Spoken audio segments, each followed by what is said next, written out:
order to design our concept or the algorithm on the given processor.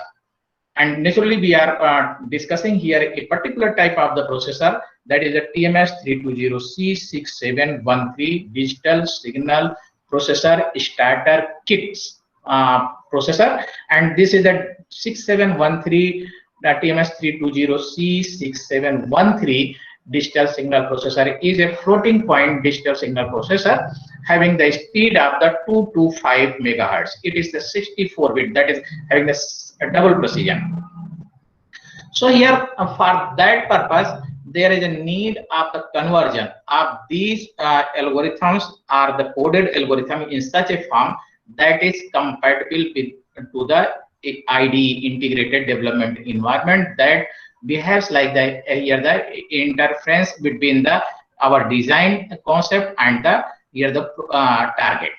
Here the CCS Code Composer Studio will behave like the intermediate stage between the here the design algorithm and the given target.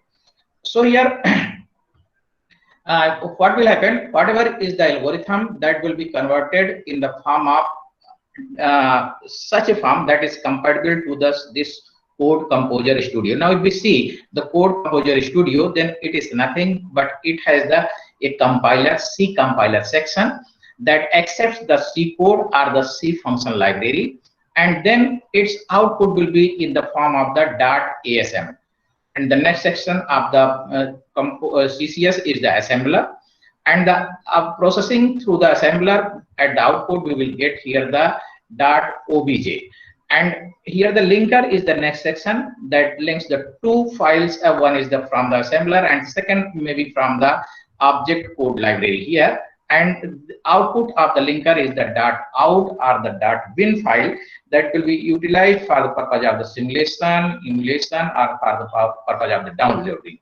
For the purpose of the simulation, it will be given as the input to the simulator, necessarily for the emulation to the emulator, and for the purpose of the downloading, it will be targeted to the target here the object hardware. That is target hardware is the here the TMS320C6713 having a processor TMS320C6713 along with the peripherals, right? So this is the basic objective of the implementation here, that first we will design the algorithm and then that will be downloaded on the given target here.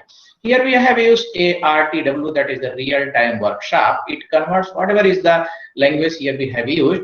Now this has to be converted in such a form that is compatible to the Code Composer Studio. That is here at the output of the RTW, we will get here the .c file, right? So this is the first step that describes the here the layout of the our objective that we are going to cover in this lecture.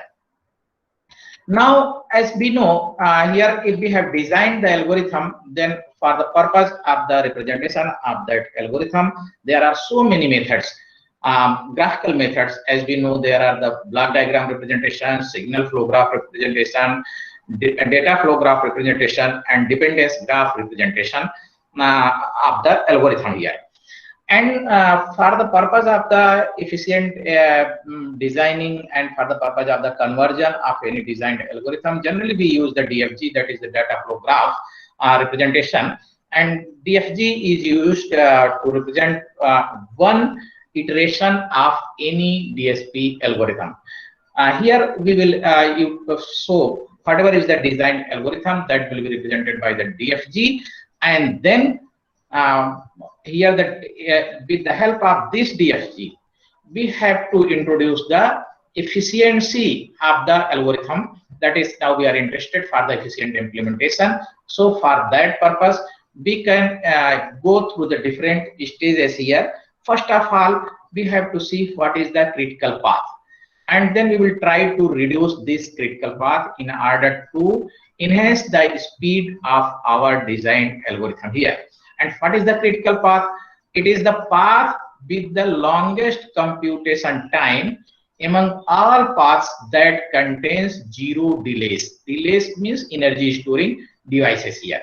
So here, according to this definition, we can say there may be a path, longest path may be between the input and output without any delay, or delay means energy storing device, that is the flip-flop here, or that may be if input to the first energy storing device or energy storing device to the energy storing device, or from energy storing device to the output here.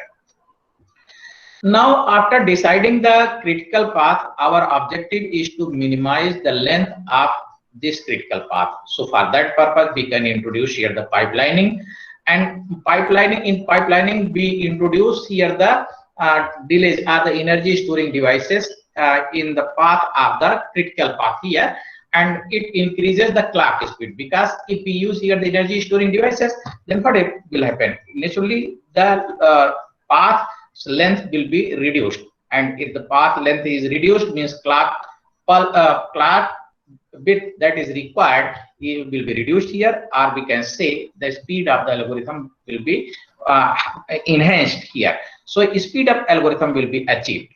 And the second step is the parallel processing.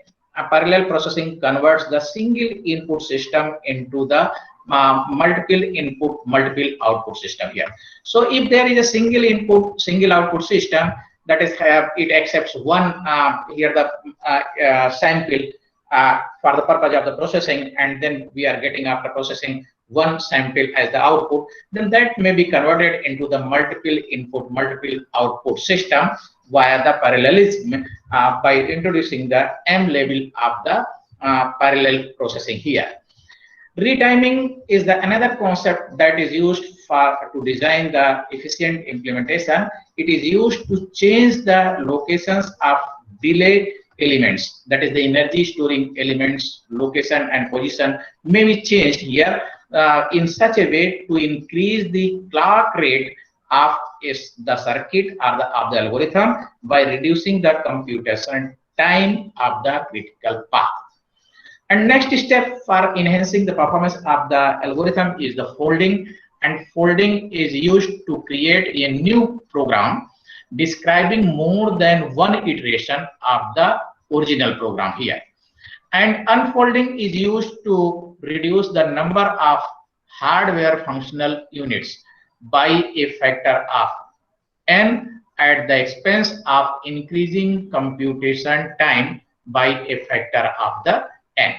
So here, these are the methods that can be utilized for the purpose of the implementation of the efficient system. That is named as the efficient implementation of the system.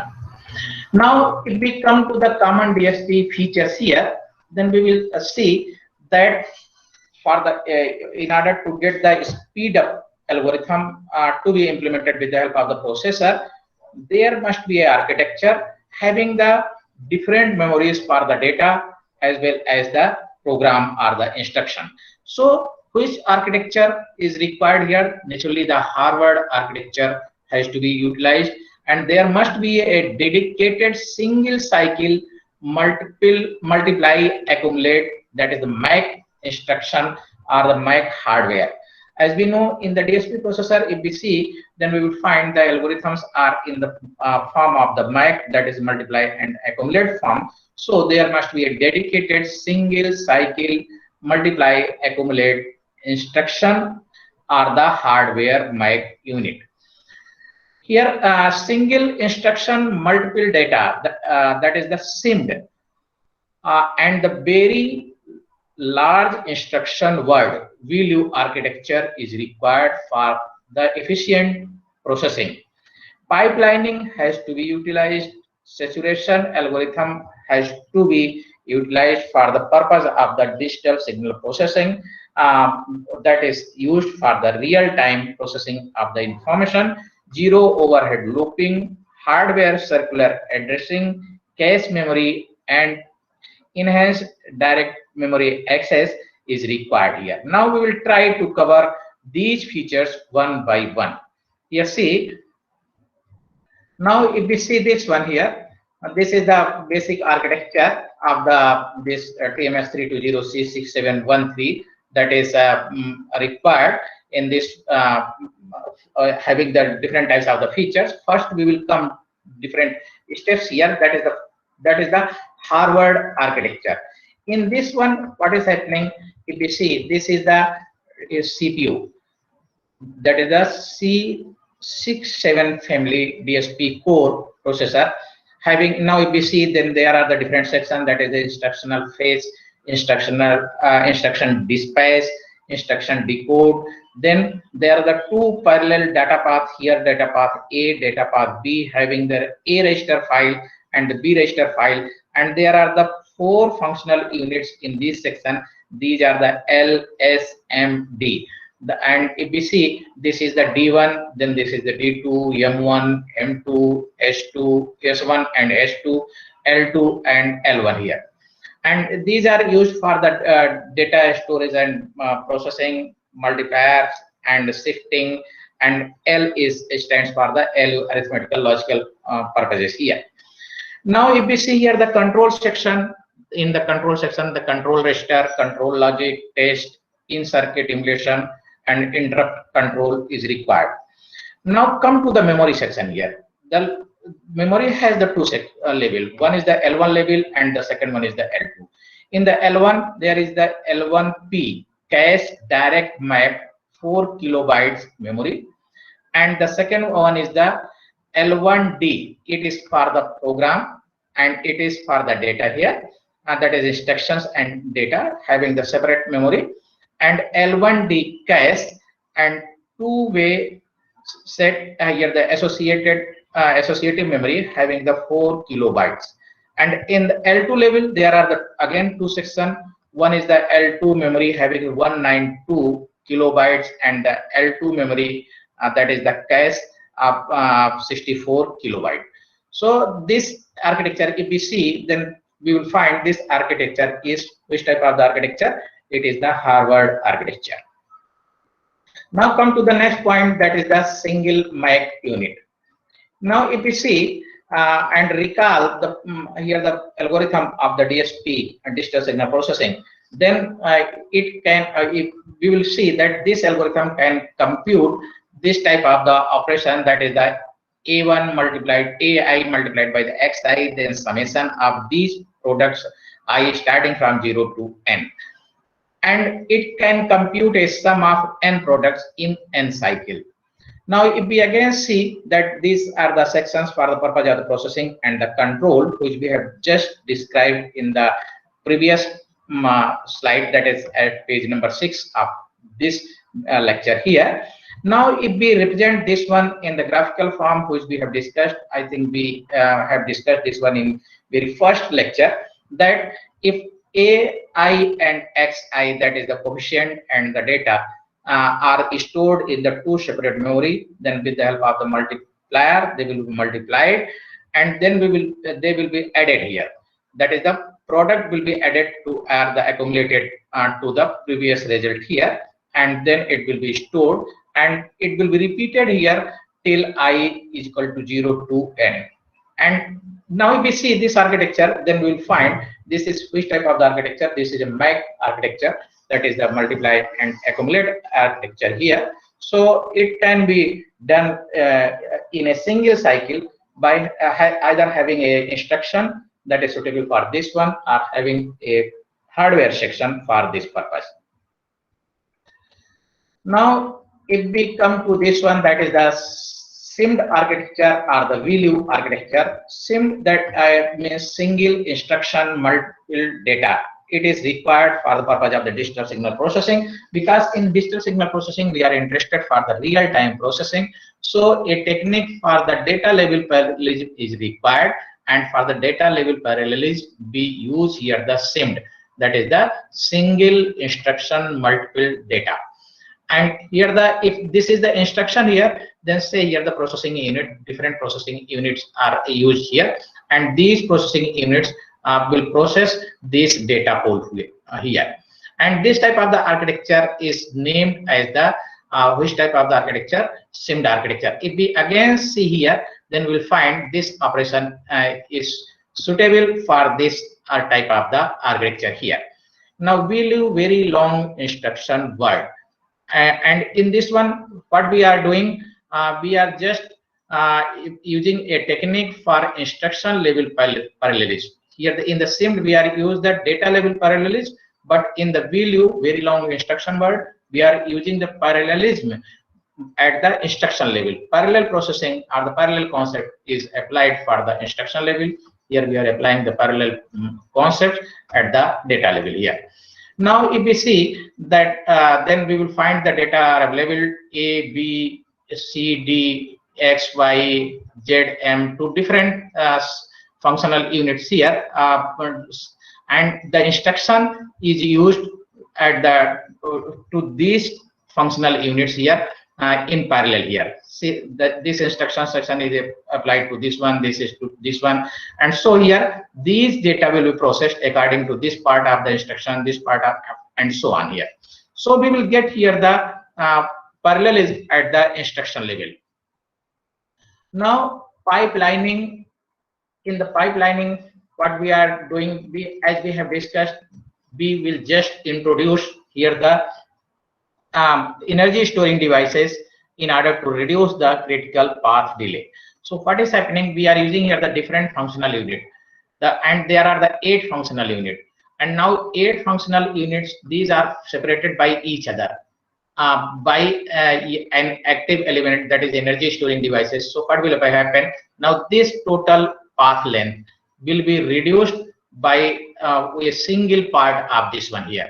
So here we are using the pipelining concept. So what is happening in this one, first we will fetch, then we will decode, and then we will execute. Now for the purpose of the TMS 320C6713, the fetch, when we say fetch, during the fetch, program address will be generated, then program address will be sent, program ready wait stage, and then program receive will take place here.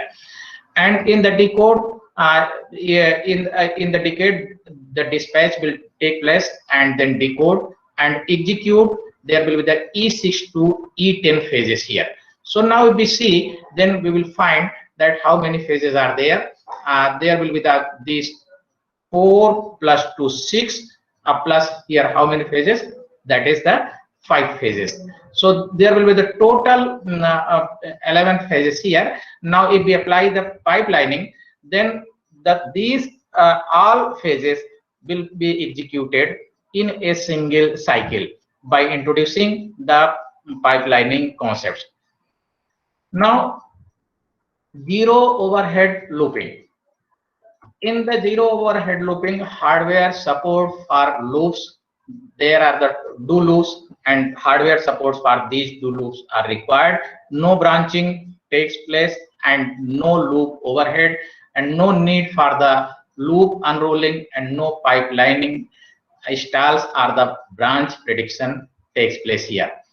Hardware circular addressing, as we know, in the linear time invariant system, we used to here the linear circular addressing, here the linear addressing, but here the circular addressing is required. So for that purpose, there is a need of the hardware circular addressing. So this is introduced in order to enhance the process, because if we write the algorithm, that is the yn is summation from minus with minus sign from k equal to 1 to n, vk yn minus k plus summation k starting from 0 to m, ak x n minus k. As we know, this is the here the ARMA model, auto regressive moving average model, that is used for both, as well means having the auto regressive or the moving average, that is without feedback, or the with feedback, depending upon the situation.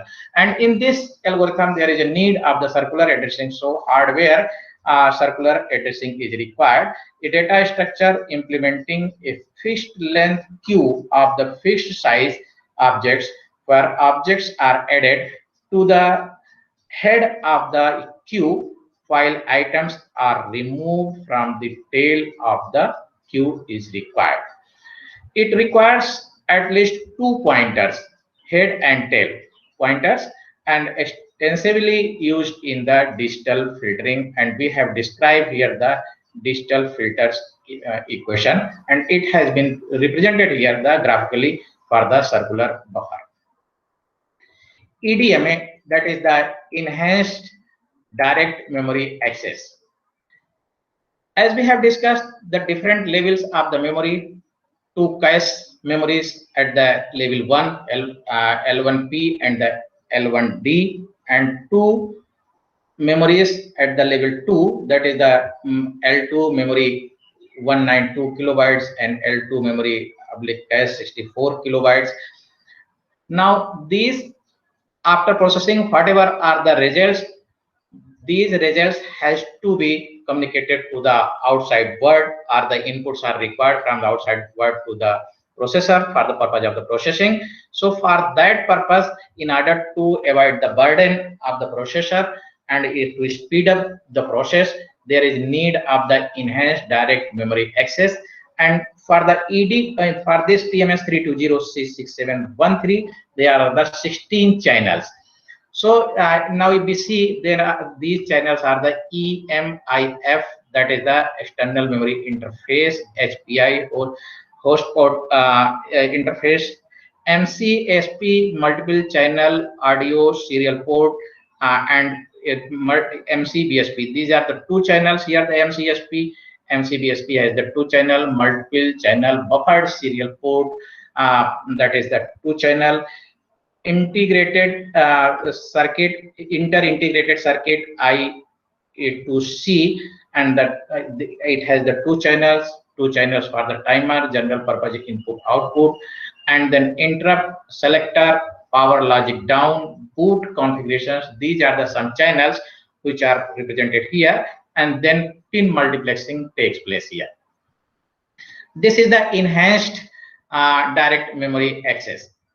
Now, as we have discussed the pipelining concepts, here we have shown that there are the three steps. One is the fetch, decode, and execute.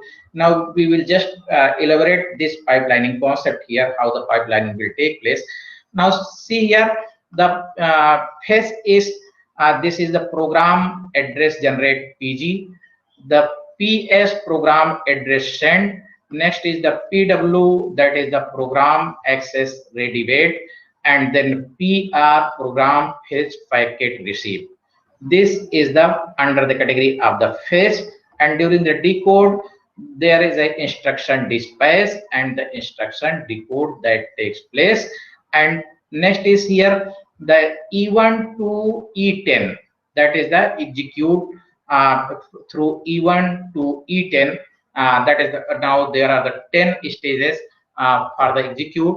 And now if we see, then 10 these stages plus 2 and 4, 16 cycles are required in order to execute this instruction. Now if we use this use the pipelining concept for this instruction, then what will happen? The first instruction is this is the instruction 1. Then for the here the second packet, for the second packet, this is delayed instruction. Again, it delayed by 1, and so on. Now, if we use here the delay after each packet here the after each instruction, then what will happen? Now, if we see, then we'll find for any one here, say here this is the complete one, that is the PG to E10. Now, for this one, in one cycle, all the execution will take place here. All section of the execution will take place here in one clock cycle. Otherwise, there are the 16 clock cycles are required. So this is a pipelining having a level of the 16, and it is used in order to enhance the speed of the processing. Cache memory is naturally used to avoid the or to reduce the burden of the processor, and here we use the two cache memories as the level 1, and that is the level 1 program cache direct map to 4 kilobyte, and the L1D, that is for the data cache two-way set associative 4 kilobyte memory. So here the separate instructions and the data L1 cache modified Harvard architecture is used, and cache coherence protocols required, since most systems use here the direct memory access. And naturally, in this one, we are using the EDMA, enhanced direct memory access here. So this is about the features of the digital signal processors which are required for the purpose of the real-time processing. As we have gone through this step, that first we have to design the algorithm, then we and for the purpose of the designing, we will naturally understand the problem, then we will design the algorithm, then we will make it the efficient algorithm by using the timing, retiming, folding, unfolding, pipelining, parallel processing. And then we will try to we will try to implement this algorithm on a given target. And for the purpose of the target, we have used here the TMS 320C6713. Here that starter kit, digital signal processor starter kit. That's why we named this the DSK. Now this will be utilized for this purpose. And then we have discussed what are the features which are required for the real-time processing. And we have discussed that the Harvard architecture dedicated single cycle multiple accumulate, that is MAC instruction, and the hardware MAC unit is required, and single instruction multiple data, same very large instruction word value architecture is required for the purpose of the real-time processing, and a pipelining, saturation, arithmetic, zero overhead looping, hardware circular addressing, and the cache, as well as the EDMA, that is the enhanced direct memory access features are required for the digital signal processing, so that we can process in real-time sense. So this is about the some common features which are required for the digital signal processing algorithm, as well as to implement it on a given target, that is the digital signal processor. So this is about the today's lecture. Have you people any doubt? Then please ask for it, or if there is any query, then also ask for it